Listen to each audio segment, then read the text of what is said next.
to be undesirable voters who vote in ways they don't like. We are here today because we believe you need to know and gain some understanding about what is happening.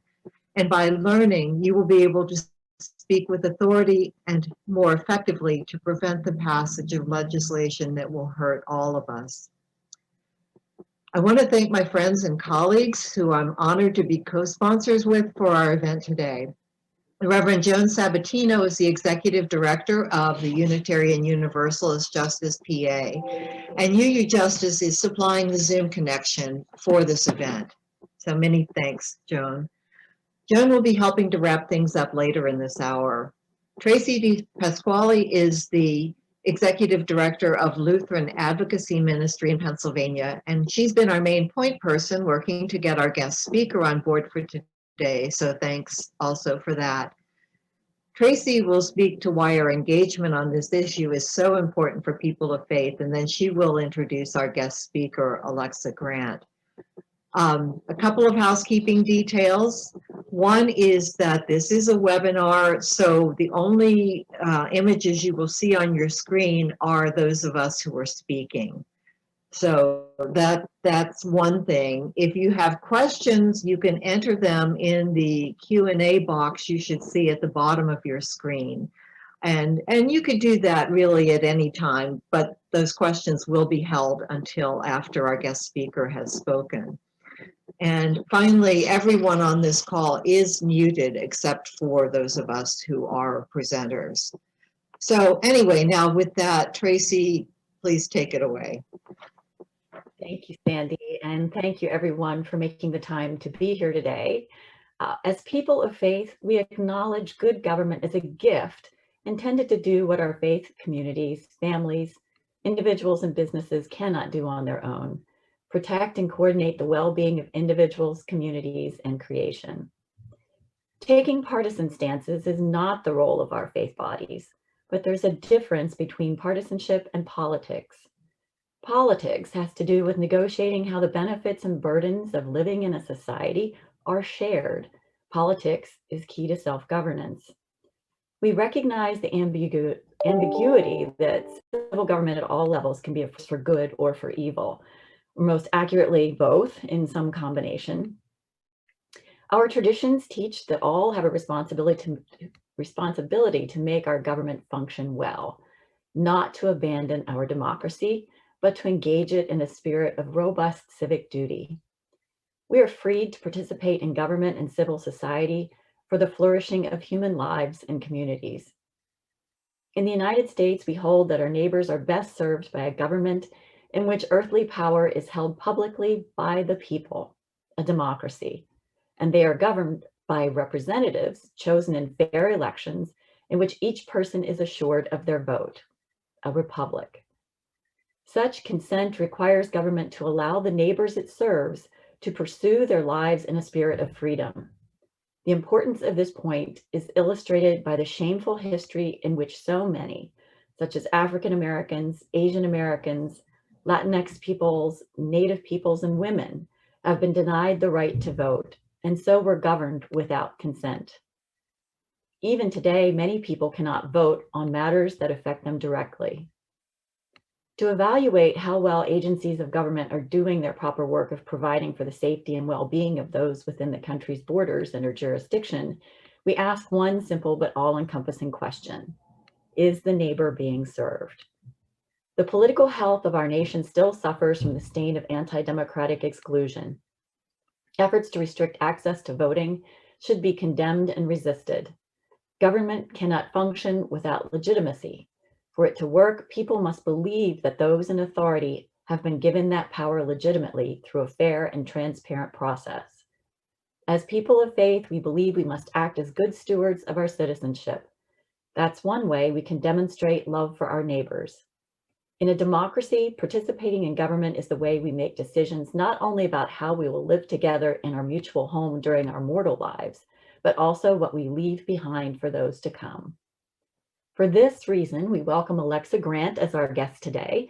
Alexa is with Common Cause Pennsylvania, a defender of citizens' rights in the halls of power and in our communities. standing as an independent voice for positive change, a watchdog against corruption, and protector against abuse of power. They work to hold public officials accountable and responsive to citizens. Common Cause Pennsylvania is a nonpartisan good government organization, and we're grateful to have Alexa here to give us insight into the many proposed changes to election laws in Pennsylvania and their implications for how we serve the common good. Thank you so much, Alexa, for being with us today. Thank you so much, Tracy. What a great intro, and thank you all for having me today. I did prepare a PowerPoint for us to go over to guide our discussion today, because some of the technical components of these bills can be a little tricky. So I wanted to make sure we had a guidepost for that. But again, thank you for having me today. We good to launch the PowerPoint.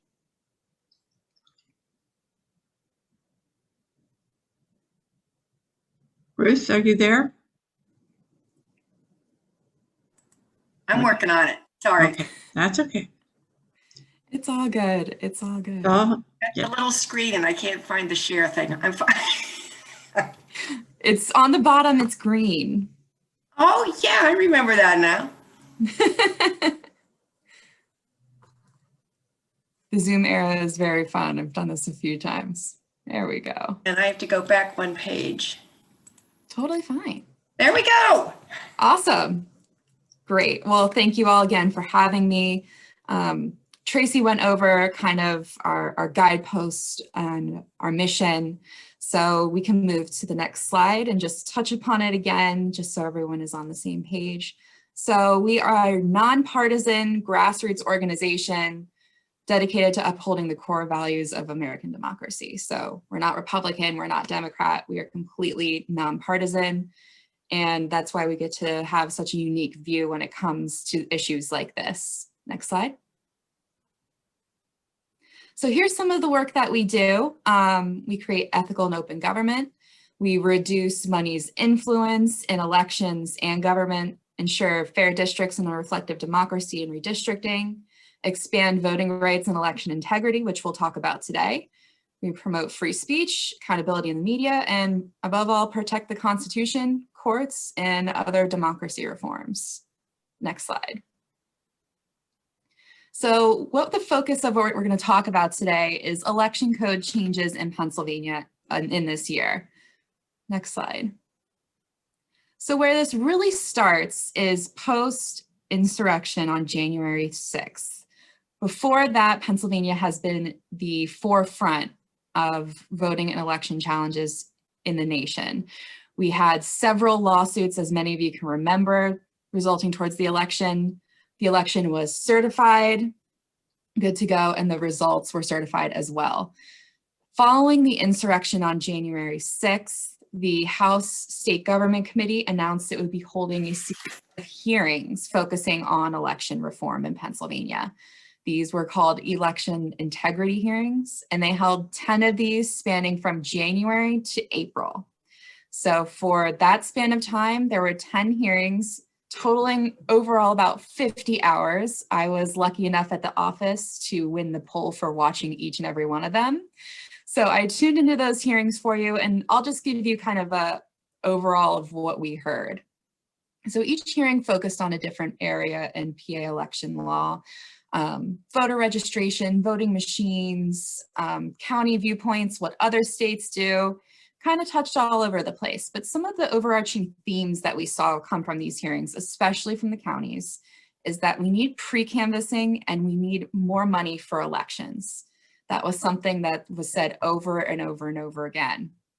So just to kind of foundation set, what is pre-canvassing? I know it's been thrown around a lot. I know a lot of people have been hearing it, but basically what pre-canvassing is it's a certain span of time before election day that counties are able to open and flatten your ballot, your vote by mail ballot. So if you send it in, the counties can open that, flatten it out, and prepare it for election day to be counted. They're not counted ahead of time.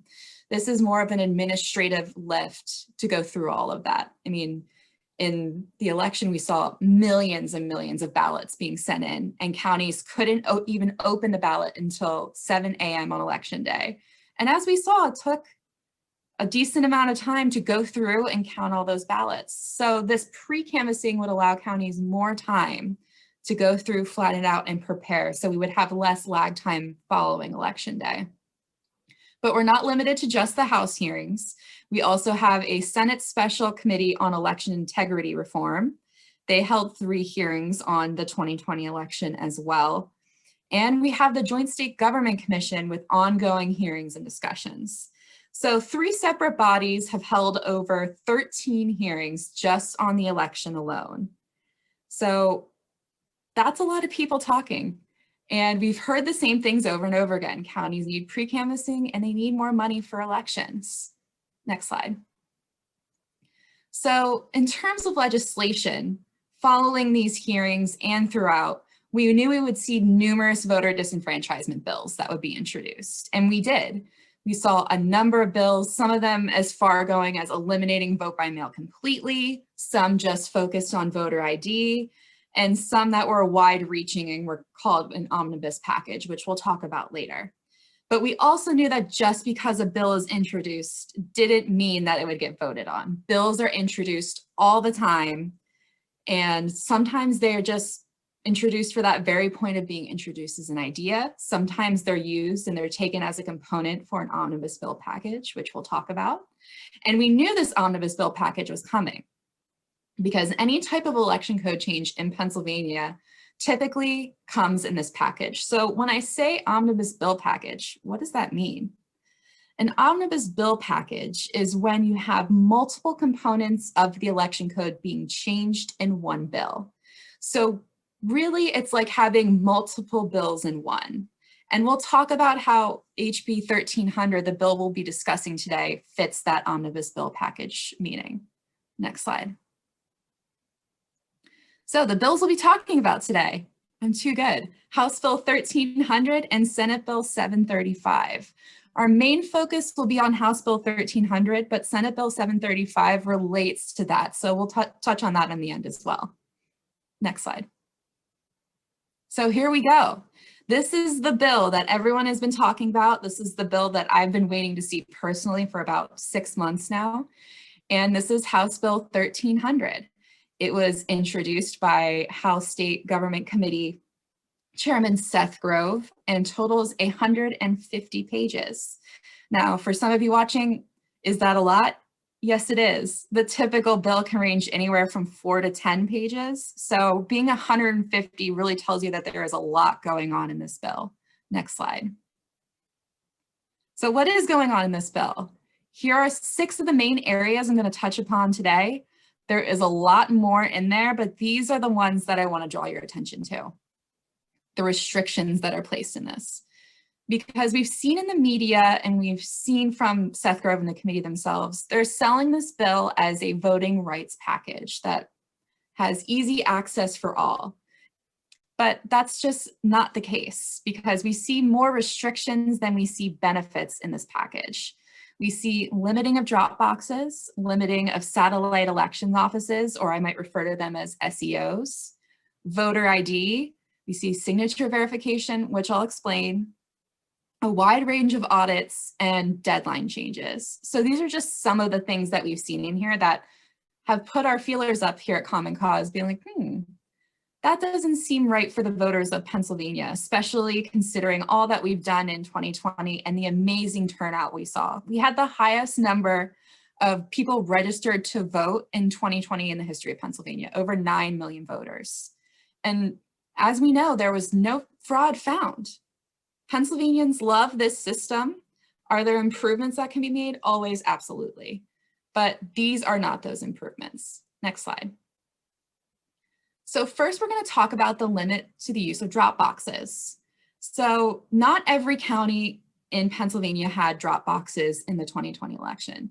We saw them a lot actually in the collar counties of Philadelphia and Philadelphia itself. So Chester County, Montgomery, there were some in Lehigh as well, and throughout that area. And we had a few in Allegheny County out in Pittsburgh as well. There was one in Dauphin County that my grandparents used, so I was grateful for that, and also in Cumberland County as well, which is where I'm from. So This legislation would limit the use of those drop boxes. So instead of them being available for a majority of the time prior to Election Day, this would limit them to only 7 days prior.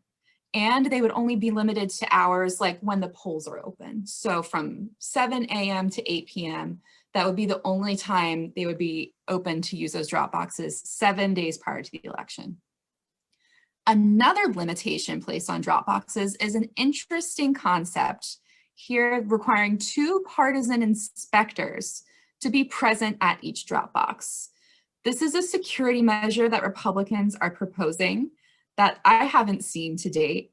So basically, when you would go to drop off your ballot, you would have 2 inspectors there, one from each party, Republican and Democrat, who would check your ID to make sure that you are the person dropping it off, and also checking the signature verification on the back. So 2 people would be there to even look at your ballot before you drop it off. That's not good. That's a limitation on the public, and for you to have to do that is unacceptable and severely diminish the accessibilities of voters. These drop boxes were a lifesaver for some people in the 2020 election, my grandparents included. They used it, they were 90 years old, they figured it out, and they dropped those ballots off. They didn't need inspectors to check their ballot or check their signature on the back. They did it, and millions of other Pennsylvanians use this as well. So these limitations for the use of drop boxes in Pennsylvania are too great. Next slide. So it also limits the function of a satellite elections office. Again, not every county in Pennsylvania used this in the 2020 election. Philadelphia had several, Allegheny County had some as well. And like I said, a lot of the collar counties surrounding Philadelphia had this option because that's where a lot of people vote. So what these satellite election offices did was it allowed you to go in, apply for vote by mail right away, get approved. You could fill out your ballot right there and then give it back. One step, easy process that a lot of people really loved. What this does is it eliminates the ability for the voter to apply and receive the ballot and vote it immediately. So it basically eliminates the function in entirety of the satellite elections office. You can go there and request a ballot, but you won't get it. You'll get it in the mail, and then you can return it there if you wish. Now, one other thing I want to mention for both satellite elections offices and ballot drop boxes is that this bill turns both places into a polling place and all of the restrictions and applications that come with it. So what does that mean? What that means is you can have poll watchers at both of these sites. So you can have, I don't know if people remember, there was a lawsuit filed about having poll watchers available at the satellite elections offices. That lawsuit was dismissed because you don't have poll watchers with you while you're filling out your ballot at your dining room table. So you don't need them at satellite elections offices or drop boxes. This law would change that.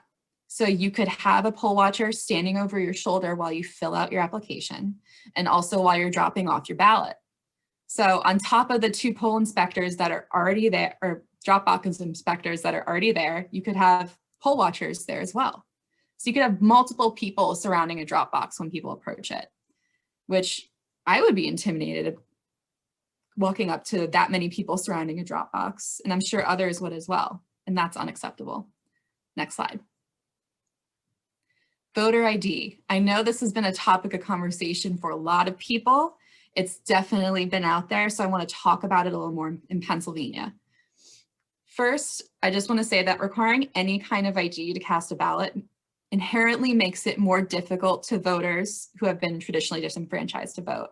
So like Tracy touched upon so well, and so did Sandy, people that have inherently had disenfranchisement at the polls, so people of color, people in urban areas that may not have a driver's license, this just makes it that much harder for them to vote. Now in Pennsylvania, we already do have some voter ID requirements. So if you go to polling place for the first time, you have to present your ID in that case. If you go after that, you don't, but the first time you do have to provide your driver's license. Also, when you apply to vote by mail, you have to have either your driver's license number or the last 4 digits of your social security number to apply. So right there, we have voter ID requirements already. It's not like they don't exist in Pennsylvania, because they do. This would just make voting ID more restrictive moving forward. Next slide. So how does this affect how you vote? It affects it in 2 ways. Like I said, this time in this bill, anytime you went to the poll, you would have to present an ID, anytime. And also it changes the forms of ID you need to vote by mail. So like I said previously, if you're voting by mail up until this point, you only needed either your driver's license or your social security number. So one or the other. This bill changes that and requires you to have 2 of 3 options instead of 1.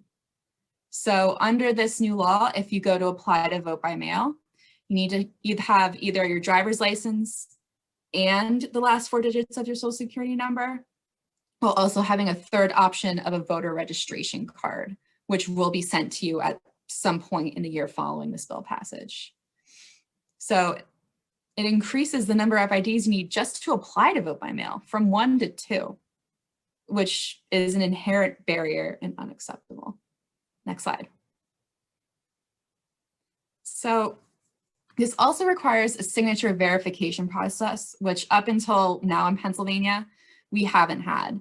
So what is signature verification? This also relates to vote by mail. So say you go to sign the back of the envelope.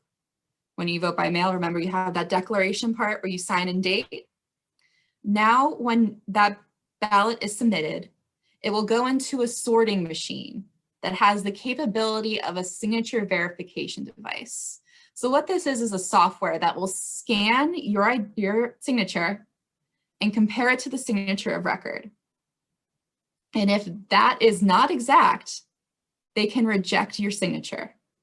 Now, under this law, you do have the opportunity to cure as well and say, yes, it is my signature, provide a new one and another form of ID.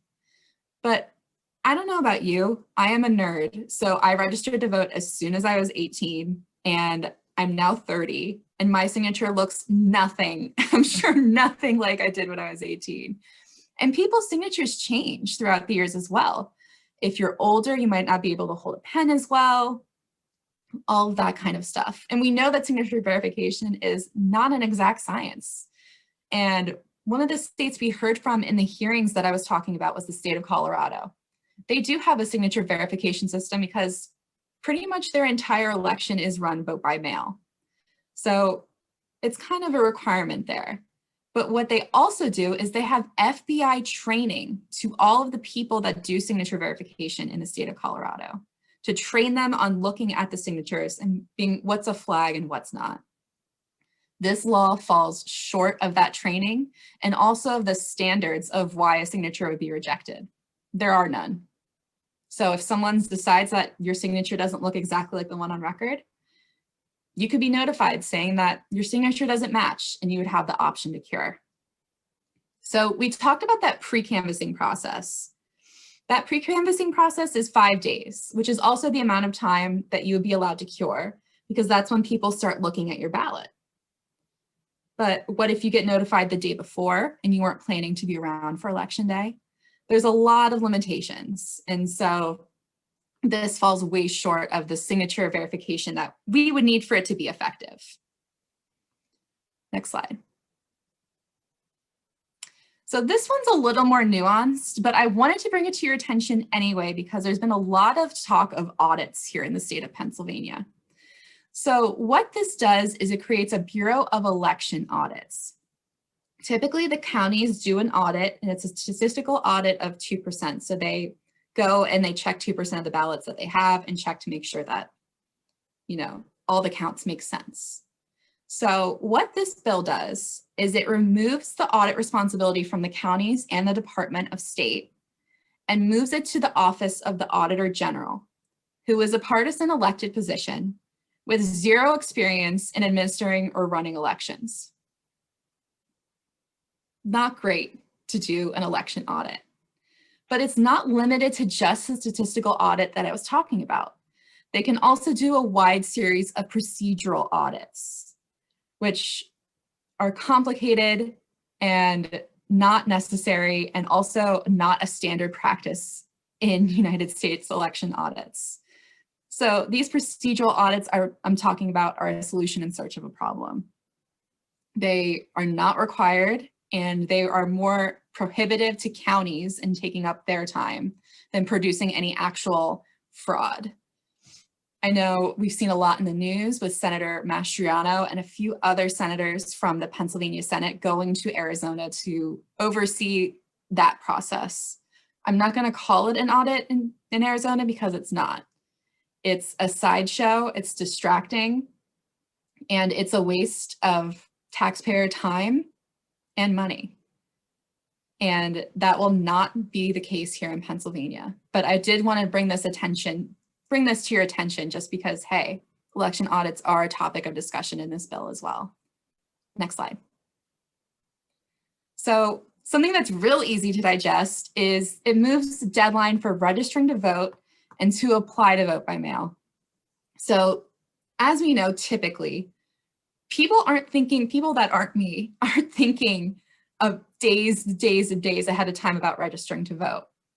Act 77 moved the voter registration deadline from where it previously was at 30 days, which is one of the most restrictive deadlines in the country, to 15 days. So in the 2020 election, people had up to 15 days ahead of election day to register to vote.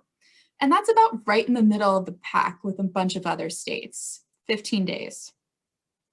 This would move the deadline back to 30 days prior to election day. So voters would lose those 15 days being able to register to vote. And we did see tens of thousands of people register in those 15 days alone. So all of those people would effectively be disenfranchised by this move. We're also seeing vote by mail application deadlines for just applying for your vote by mail ballot move from 7 days to 15. Also very restrictive. As we know, people aren't thinking so far ahead of time when they go to vote, especially in years when it's not a presidential election. It's just not on the forefront of people's mind. So this is a really easy one for you to digest. Moving those deadlines back is restrictive and not great for Pennsylvania. Next slide. So I'm going to talk a little bit about this bill. I won't spend a ton of time on it, and if people have questions, let me know. But Senate Bill 735 is a voter ID constitutional amendment. Next slide. So I'm calling Senate Bill 735 the backup plan, and here's why. So Governor Wolf has repeatedly said he is going to veto this bill, and we are so grateful to him because he is one of the main reasons that separates us from Georgia, Texas, and other restrictive bill states that we've seen being passed. We have a Democratic governor who is opposing a Republican-led legislature, saying that he will veto this package if it comes through. We're so grateful for that and would like to give the governor as much props as possible. But 735 is the backup plan because it's a constitutional amendment, and it will require voters in our Pennsylvania state constitution to provide personal identification when casting ballots. So why is this the backup plan? Because constitutional amendments, the governor has no veto power. It skips the governor's office. So that backstop that we are relying on and so grateful for is gone. And this constitutional amendment can fly through the legislature. But how do constitutional amendments work in Pennsylvania? I know there's been a lot of talk about them. I know we just had them on the ballot here in the primary. So how does that work? So for a constitutional amendment to make it to you, the voter, it has to be passed consecutively in 2 legislative sessions. So Pennsylvania has 2 year-long sessions. We're in the first year of this first session. So Senate Bill 735 was voted out of the Senate State Government Committee yesterday. And if it moves and is voted through the Senate and the House, it's set to go to the next legislative session, not next year, but the following year. If it passes through the Senate and House again, unchanged, It has to be unchanged in that process. Then it'll make it to the ballot to you to vote on. Now, Pennsylvanians traditionally, for whatever reason, vote yes on every single ballot question they get. Historically, that is the case. And since I think the 1980s, people have only voted no one time. And we've had countless and countless amendments come through since then. As we saw in the primary ballot here last go around, all the ballot referendums passed. So if this gets to the point where it gets to your ballot, we could be in trouble. So we are very, very early in this process. I do want to say that. But it is something to keep in the back of your mind if House Bill 1300 ends up being vetoed and isn't passed, which we're hoping for. Next slide. So thank you all very much for having me today. I know I'm already seeing some great questions pop up, and we're going to go through those as they come in. But if anyone else has any other questions, please feel free to email me. Happy to answer them. As I mentioned to Tracy earlier, I think I'm one of the only people in the state that has read the entire bill of House Bill 1300, being that it is 150 pages. So I'm happy to answer any questions that people have. And you can also visit our website, sign up for email alerts, and we'll be updating you at every moment possible as well. Next slide. And you can also follow us on social media. Had to give the plug. It's the same handle for Twitter and for Facebook. We give all kinds of updates, especially with our Twitter account, when meetings are, what the vote was, what our position is. So please feel free to follow us there, Facebook as well. And like I said, you can visit our website. Next slide. And that is it for me. Here's our logo. Enjoy. I'm ready for, let's get some questions going, because I talked for a really long time. So I'm sure people have a lot of questions going here. So I'm going to take the broad question first, which is from Richard.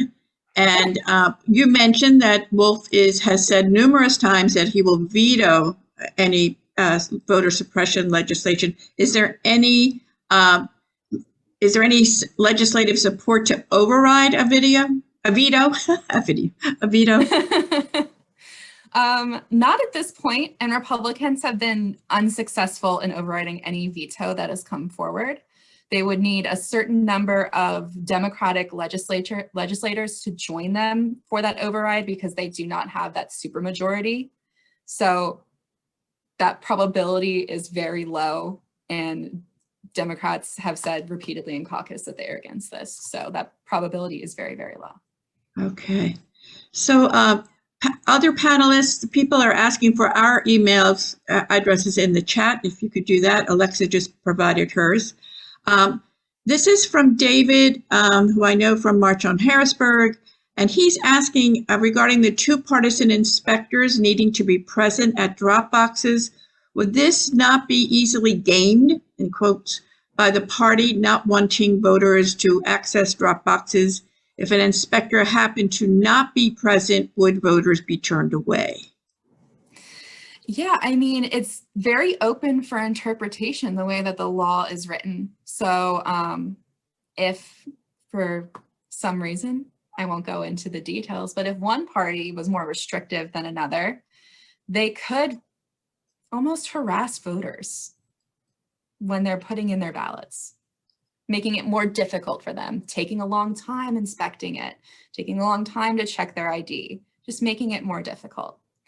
I'm not sure about if the two inspectors are not present, if they can drop off a ballot. I'm not sure if that would be the case, because the drop boxes are also surrounded by 24-hour surveillance as well, video surveillance. But that is a good question.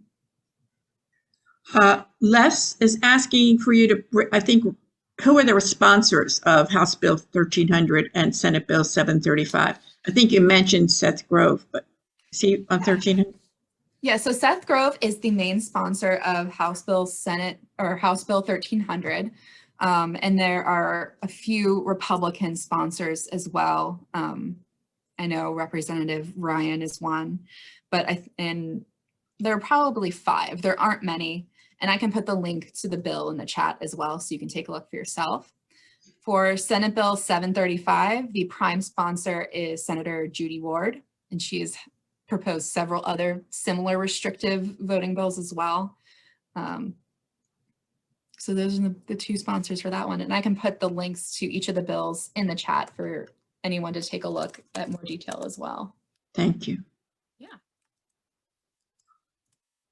So what would it take, Alexa, to override a constitutional amendment? You can't override a constitutional amendment, unfortunately. If it's voted by a simple majority in both the House and the Senate and remains the same throughout, the only voter override is for the voters to say yes or no. And what about the Supreme Court? Can they throw out the bills or override the bills? I'm sure lawsuits will come, like we saw with Marcy's law as well, but that would be way down the line, and it would be after the ballot reaches the referendum. So it won't be ahead of time. All right. Hold on one second. Yeah. So this is from Don. Living in a rural red county, Indiana, and personally knowing my state rep and state senator, that's Struzzi and Pittman, because the Republicans outnumber Democrats so widely, my state rep and senator have no chance of being voted out. How can my voice be heard? I will contact them, but I have no hope of changing their stance on either bill. And someone else asked, what can I do? Can I send letters? Can I write? Can I send letters, or can I make phone calls, or what can I do? Absolutely. So I know, and me as well, living where I live in Cumberland County, I live in a deeply red area. So I completely understand the feeling, but I'm going to push back a little bit. So these legislators still need to hear from you, regardless if you voted for them or not. And I know you said you would contact them, and please do, because they aren't the only ones working in that office. There are several different office members, constituent services, people that are there that help you, and people that will listen. So your thoughts and feelings will be recorded, and they can't be ignored, especially for you. And I know it's hard for you to feel like your voice isn't heard, but that also is reflective with the redistricting process as well. Some people are drawn into boxes to feel that way. And we are going into a redistricting process here in 2022. So you can keep with Common Cause, and we'll keep you updated with all of that as well. In terms of opportunities, Common Cause Pennsylvania will have plenty of opportunities for you to talk to your legislature. So next week, and I'll give you a little bit of the timing here. So the bill was voted out of committee this week, House Bill 1300. It's likely to move the beginning of next week, Monday, and then again on Wednesday. So bills in the House and Senate have to be voted on 3 times. It's called first, second, and third consideration. And on third, that's the final time that it's passed, and it gets kicked over to the opposite chamber. So we're looking like House Bill 1300 is going to be voted on third Tuesday or Wednesday of next week. So driving calls to those offices Monday and Tuesday, telling people how you feel and how this is not a voting rights bill, this is more restrictive, is super important. And Common Cause will have an opportunity for us to roll through calls as well. So if you sign up with us, I know the lovely ladies on this call said they would amplify that to their lists as well. So we will have actions ready to go for all of you. That's great. From David, it may seem like a small thing, though I think it would affect many mail-in voters. The language that permitted postage to be prepaid was stricken from the bill. If it is not specifically in the law, you can be sure that any attempts to include prepaid postage will be thwarted. Do you see this as a significant concern?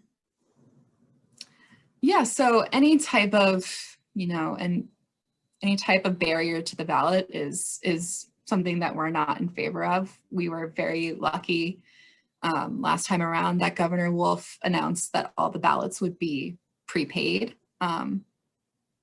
for people to return without a stamp or just prepaid. You can send it as you go. We did have a county that opted out of that process because they just didn't want to do that. In Perry County, their ballots were not prepaid to be sent back.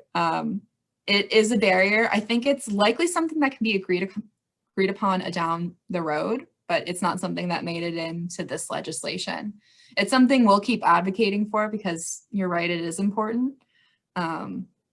But it's not required at this point. And it also costs money, which the legislature and the general fund typically don't fund elections as much as they should. So on that topic, Michael asks, though voting is a priority to a democracy, funding will always be a consideration regarding government initiatives. What changes could we live with as a partial motivation for some of the changes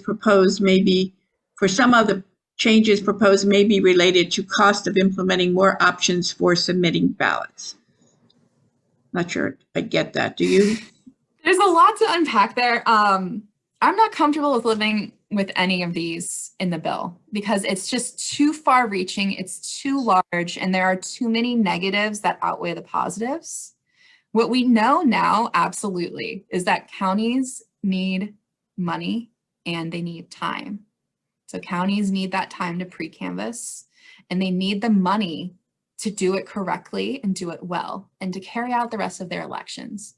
Because up until this point, counties have had one election. They've had election day, which all of us are used to.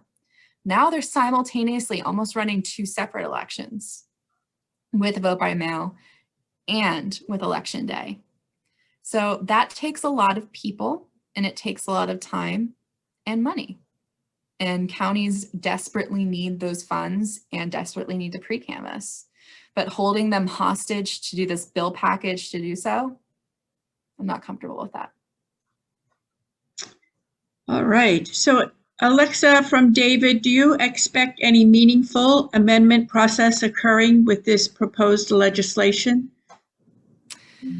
So one of the things that I'll mention, and that was mentioned to us when we got a briefing from Senator Grove on this bill, they like every part of this bill. They don't want to see any part of it missed because, like I was mentioning with the voter ID, there's a lot of things in this bill that overlap one another. So not just with showing your ID at the polls, but also with vote by mail. And those are two separate pieces of the legislation. That's not all one section. And so this is kind of interwoven throughout. So I don't see any major substantive changes to this bill.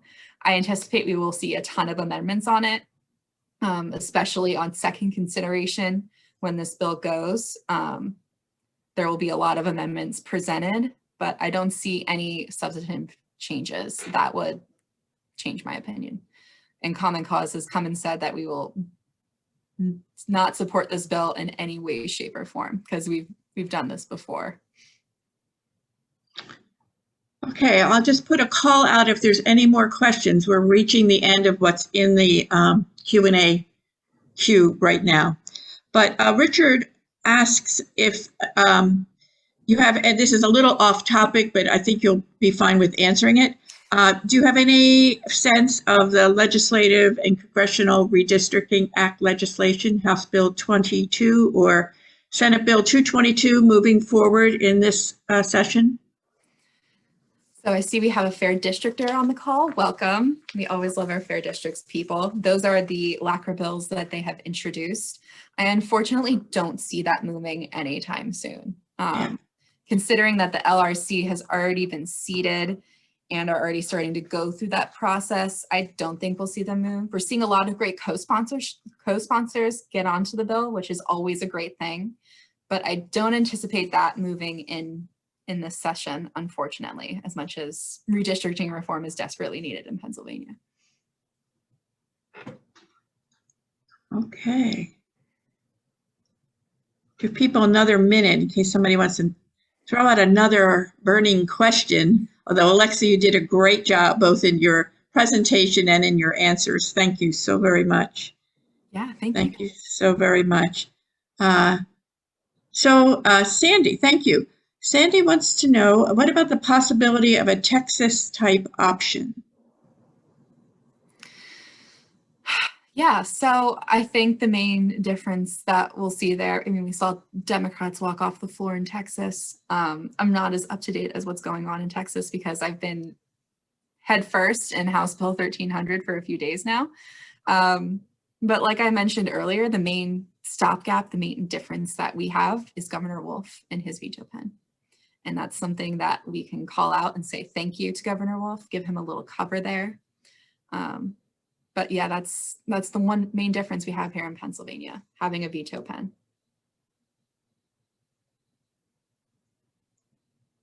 All right, I'll keep watching as I finish up here, but we want to thank Sandy from Pennsylvania Council of Churches and Tracy from the Lutheran Advocacy Ministries. Want to really thank Alexa. We came up with this idea a few days ago, and she agreed to put it together and join us and share with us. And my Alexa just answered me because every time I say your name, she responds. So, occupational hazard. Yeah, there you go, working from home. I want to stress to everyone that all three of the co-sponsors, Sandy, Tracy, and I will be watching closely for Common Cause action alerts, and we will send those out to you. Alexa said that probably this week, maybe Thursday or Friday, will come out an education alert, just giving people information. And then Monday, Tuesday, look for reminders to call your legislators and let them know that you oppose House Bill 1300 particularly, right? And we thank you all for participating, noon, coming on for an hour and staying with us. Thank you. Thank you all.